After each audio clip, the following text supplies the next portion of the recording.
interviewed you once before. I was a couple years ago at the start of the Motley Crue tour. It was just one of those deals where it's 5 minutes by satellite and we get you for a few minutes. Oh yeah. I was with Tommy Lee. Those things, yeah. Exactly that. And it strikes me now, when I think about it, I was interviewing you there for their retirement. It's a couple years later, and it's amazing to think that you are still going. It's an annual event to see you. Well, the funny thing is now I'm in 2 touring bands. I'm in my band, I'm in the Hollywood Vampires, with Johnny Depp and Joe Perry. Oh, absolutely. And that album is #1 in a bunch of countries. So, at 71, luckily I'm in the best shape of my life right now. So, it's one of those things where, like, at 71, if you were to tell me I was going to be in 2 touring bands and 2 recording bands, I would have gone, you're out of your mind. Yeah, no kidding. I know you refer to your band, your Alice Cooper band, is a band, but you're the solo artist, you're the leader. What do you see as the differences between the two when you're touring together? The Alice Cooper show is a big production. It's like almost like a Broadway show. You really have to know where you're going to be at what time. It's all Alice material. It's all the hits, but it's also all the theatrics that go into it, and the character of Alice Cooper is a pure character. I mean, I play this character. With the Vampires, I'm the lead singer in probably the world's most expensive bar band. And that's how we started. We were put a band together that was just going to honor all of our dead drunk friends. Right. And it was Jim Morrison and Jimi Hendrix and all the guys that died. And it turned into now we're doing all original material, and it's taking off. It's unbelievable how Johnny wrote most of the songs. Okay. And Johnny's a hell of a guitar player. But we got Joe Perry, we've got guys from Aerosmith in the band, we've got guys from, it's a super band. And so now we get up and we do maybe 3 or 4 covers, and all the rest is all original material. It's so funny when I have seen the Vampires a couple of times. It's the littlest thing, but it's kind of funny to see you, with maracas or with a guitar in your hand, and maybe a little bit of a smile that we don't see the Alice character always do. It's exactly it. In the Alice show, I never talk to the audience because I don't want Alice to be. When I play Alice in the Vampire show, I talk to the audience all night. I'm telling them about Jim Morrison. I'm telling them about Jimi Hendrix and Keith Moon and all this stuff. I play harmonica, maracas, and guitar, which is we'd never do that, in our band. But it's a relief for me a little bit because I just really have to be the lead singer. It's so funny when I've seen you in the Alice Cooper band. I've been lucky a couple of times to be front row or really close, and I think to myself, I know he must see me. I'm right there rocking out with you.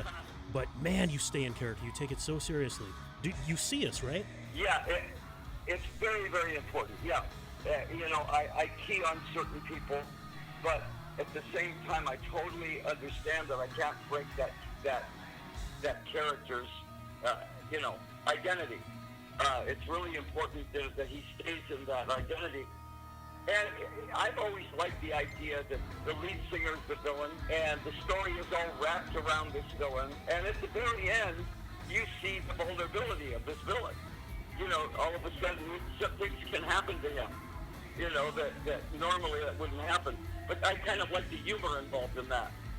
That he's vulnerable, There is a tongue-in-cheek humor to the whole thing that I've always gotten such a kick out of. Really, if you don't look at most horror movies as comedies, then you're missing the horror movie is scary, but it should also be, you should be laughing at the end of it.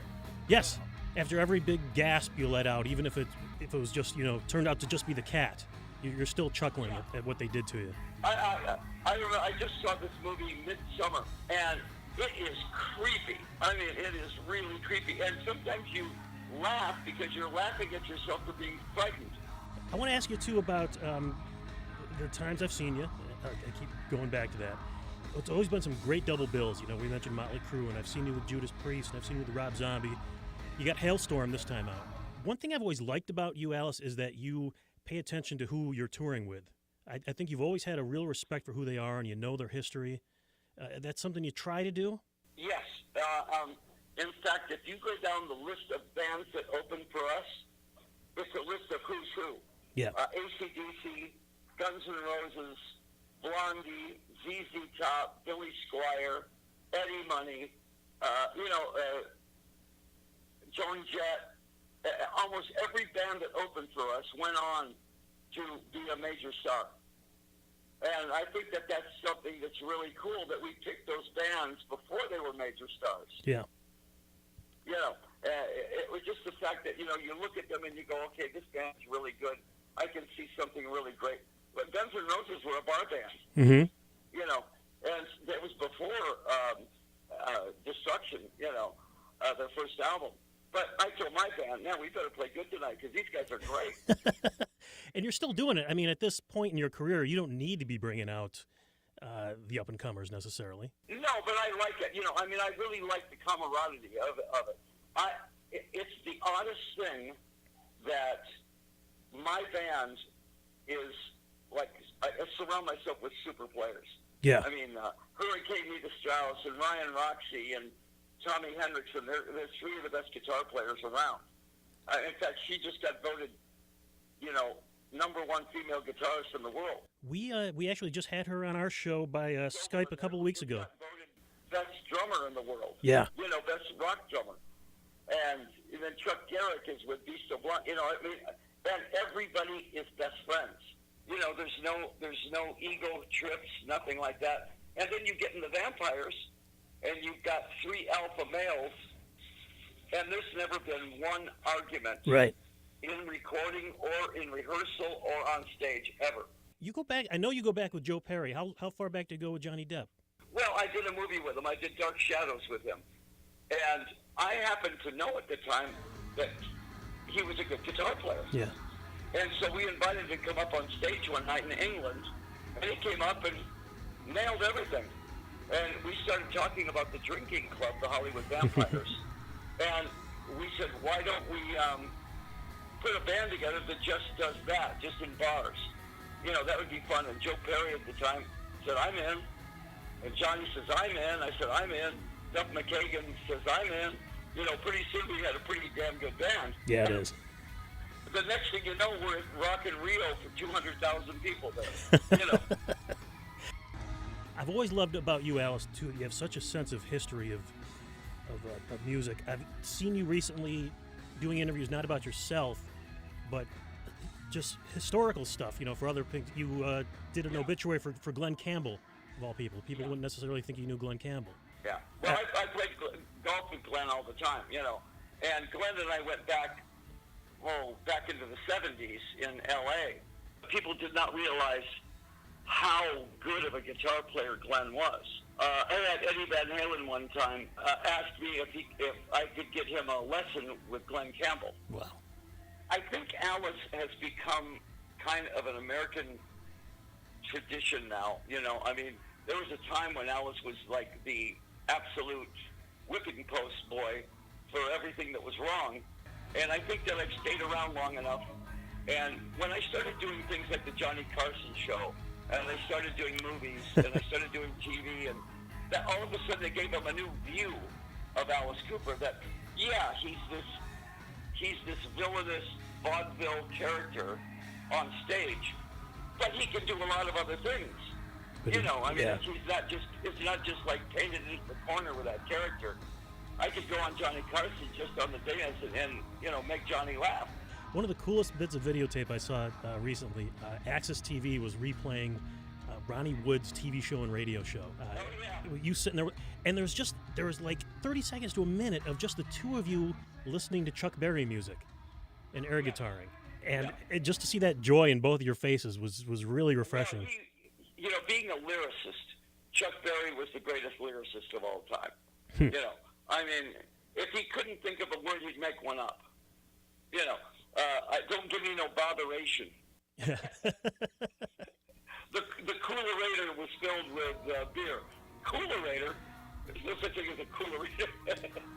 You're doing that yourself. The last album, Paranormal, I remember in the Paranoid Personality. You were twisting some words in there.